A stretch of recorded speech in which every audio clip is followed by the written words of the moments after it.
RRB JE 2024 के धमाकेदार result के बाद अब बारी है 2025 की। अगर आपका भी जेई बनने का सपना अधूरा है तो तैयार हो जाइए, क्योंकि इनका सिलेक्शन तो हो गया, अब बारी आपकी। और इस सफर में आपका साथ देने वापस आ गया है guaranteed selection program for RRB JE 2025। और भी advance live classes, one on one mentorship, faculty guidance, offline mock test, tech और नॉन टेक बुक्स और भी बहुत कुछ।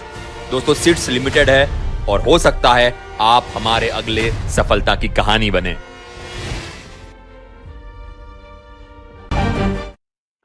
Hello everyone, good afternoon everybody. आप सभी के लिए एक बहुत ही प्यारी न्यूज लेके आया हूं। आप सभी इंजीनियर्स के लिए एक बहुत प्यारी बात लेके आया हूं और आप सभी इंजीनियर्स के लिए एक खुशखबरी को लेके आया हूं। इस वीडियो को अंत तक देखिएगा, जिसके अंदर मैं बहुत सारी चीजें हैं आपको जो बताने वाला हूं। आप देखेंगे यहां पर पर्टिकुलरली एक चीज मेंशन्ड है, इंजीनियर्स की सबसे बेस्ट चॉइस। आने वाला है एक बड़ा notification for serving your country, serve the country. देखिए क्या होता है आज की डेट में। सबसे पहले तो मैं आपको बताना चाहूंगा हमारे देश में भी हो क्या गया है। जो एक स्टूडेंट कम्युनिटी है वो ये सोचती है कि एक बड़ा नोटिफिकेशन, या मैं बोलूंगा एक अच्छा नोटिफिकेशन को वो ये मानती है जिसमें नंबर ऑफ वैकेंसीज ज्यादा हो। एक बच्चे के माइंड से माइंड के एक परसेप्शन, बच्चे का इस तरीके का नजरिया हो गया। उसको आजकल ऐसा लगने लगा है कि अगर कोई नोटिफिकेशन में 2000, 5000, 10,000 वैकेंसी है तो ये बहुत अच्छा रिक्रूटमेंट है। लेकिन मैं आपको बताऊंगा कि बेटा एक बड़ा और एक अच्छा और एक बेस्ट, इन तीनों में बहुत डिफरेंस होता है।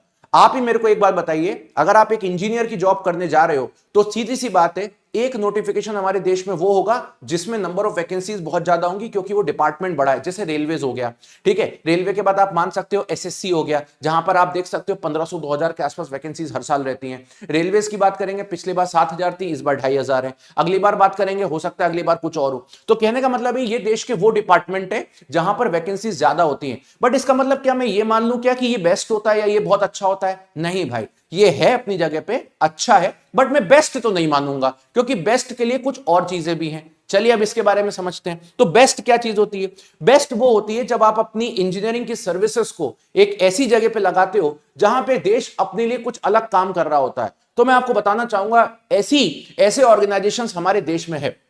साल 2000, अगर मैं आपसे बात करता हूं 2 साल पहले की, क्लियर, तो 2 साल पहले की जब मैं बात करूंगा या 2.5 साल पहले की मैं बात करूंगा, तो मैंने इसी नोटिफिकेशन को देखा था। इसके ऊपर आपको कम से कम 150 से ज्यादा मेरी वीडियोस दिखेंगी जो पर्टिकुलर इसी चैनल पर अवेलेबल है। और इस नोटिफिकेशन का नाम था डीआरडीओ सेप्टम। क्या नाम था? DRDO septum. जितने भी बच्चे डीआरडीओ में सिलेक्ट हुए थे, राइट, आज वो बच्चे, हर एक बच्चा डीआरडीओ में काम कर रहा है। चाहे वो विशाखापट्टनम में काम कर रहा हो, चाहे वो दिल्ली में काम कर रहा हो, चाहे वो हैदराबाद में काम कर रहा हो, हर जगह काम कर रहा है। और गाइस मैं एक ही चीज बोलूंगा, जब आप सेप्टम के थ्रू एज अ इंजीनियर इनके पास पहुंचते हो तो आपकी लाइफ को एक अलग ही नजरिया देखने को मिलता है, आपकी लाइफ में एक अलग ही चीज देखने को मिलती है। क्यों मैंने यहां पर यह चीज लिखी है बेस्ट चॉइस, उसके पीछे का कारण है। कारण ये नहीं है क्योंकि यहां पे नंबर ऑफ वैकेंसीज ज्यादा हैं, वैकेंसीज यहां पर होंगी डिसेंट होगी, और जो चीज बेस्ट होती है, जो चीज अच्छी होती है, नो डाउट उसको पाने के लिए मेहनत भी बहुत ज्यादा लगती है, और नो डाउट जब वो मिलता है तो उसका एक सुकून भी अलग होता है। आज डीआरडीओ के प्रोजेक्ट्स के साथ काम करना अपने आप में एक बहुत बड़ी बात है, ये आप भी समझते हो, और यहां पे पाने के लिए हर बच्चा मेहनत भी करेगा, ये भी आप जानते हो। तो चलिए डीआरडीओ के बारे में थोड़ी सी बात समझते हैं। हमारे देश में डीआरडीओ जो है हर 3 से 4 साल के अंदर सेप्टम रिक्रूट करता है। अब आप इमेजिन करिएगा सेप्टम का मतलब क्या है।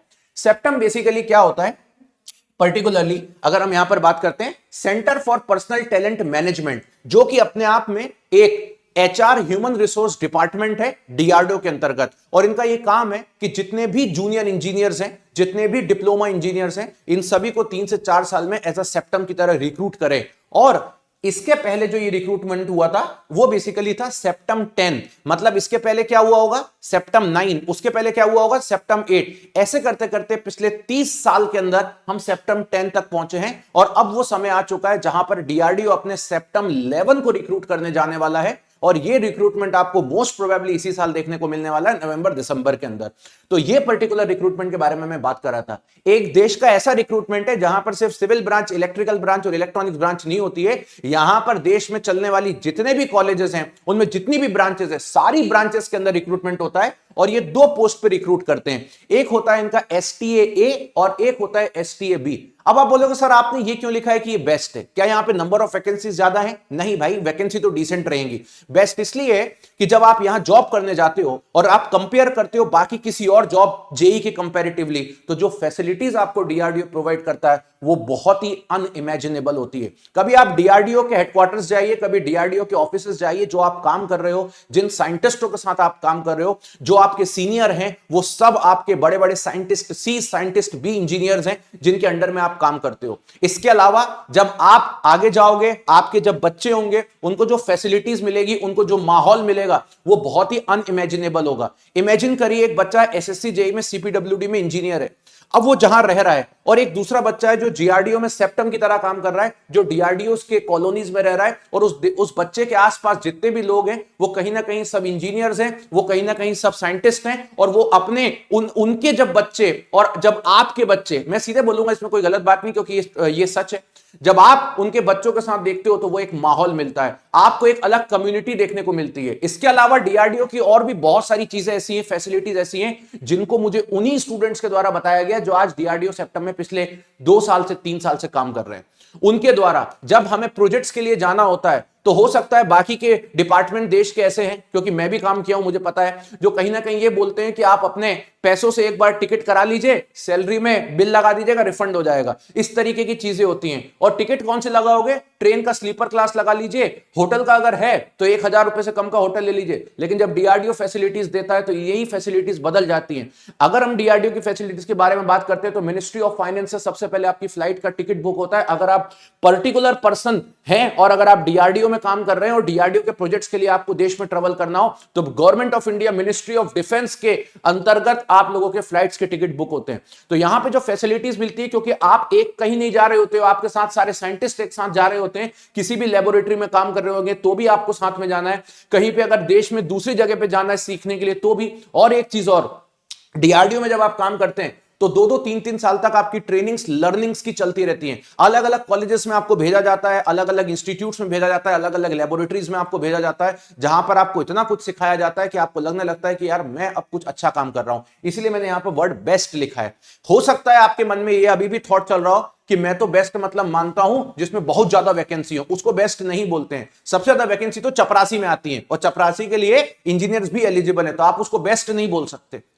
राइट। अब आती है इसके बाद की बात, ये किस तरीके से काम करता है। तो नॉर्मली डीआरडीओ की जो प्रोसेस हमने आज तक देखी है, 1 आध महीने के आसपास एग्जाम फॉर्म फिलिंग का टाइम देता है और उसके 2 महीने के अंदर अंदर पेपर करा लेता है। इसमें सारी ब्रांचेस होती हैं, आप देख सकते हो हर ब्रांच में होता है पेपर इसका। Agriculture, automobile, botany, chemical engineering, chemistry, civil engineering, computer science, electrical and electronics, उसके बाद pure electrical, electronics and instrumentation, electronics and telecommunication, instrumentation, library science, mathematics, mechanical, metallurgy, medical. मतलब आप समझ लीजिए आपके कॉलेज में जितनी ब्रांचेस चलती है ना, हर ब्रांच में इसका आपको रिक्रूटमेंट देखने को मिलेगा। और इसके अलावा अगर मैं बात करता हूं तो ये 2 तरीके से पेपर होता है, एक होता है एसटीए बी और एक होता है एसटीए ए।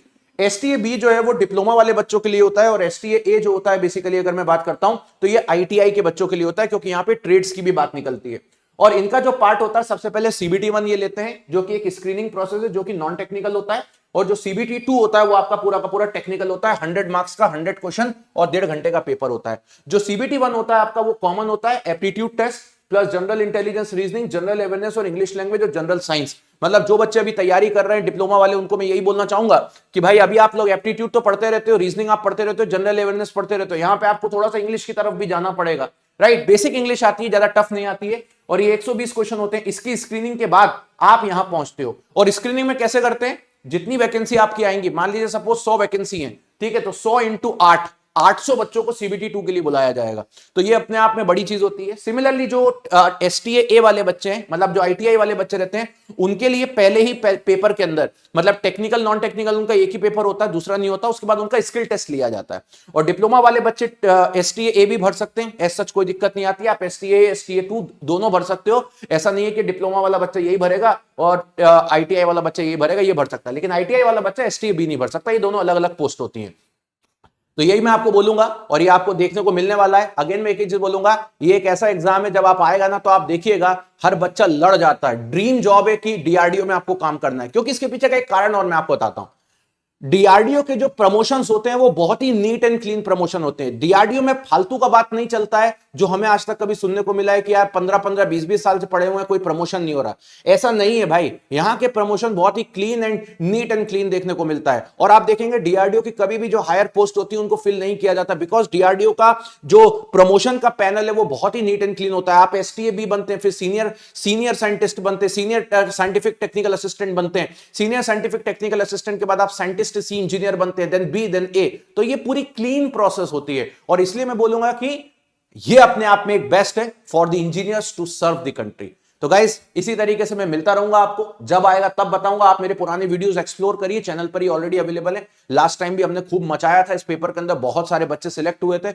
हम तो पूरी तरीके से रेडी हैं कि ये जैसे ही आएगा हम आपके ऊपर आ जाएंगे भाई, ठीक है। इंपॉर्टेंट ये है कि आपको मन बनाना पड़ेगा कि क्या आप देश में इस तरीके की जॉब के लिए तैयारी करना चाहते हैं। तो कमेंट बॉक्स में जरूर बताइएगा, चैनल को सब्सक्राइब कर लीजिएगा, सेशन को लाइक कर लीजिएगा। मैं इसी तरीके से मिलता रहूंगा। So thank you so much, bye bye, take care and love you everybody.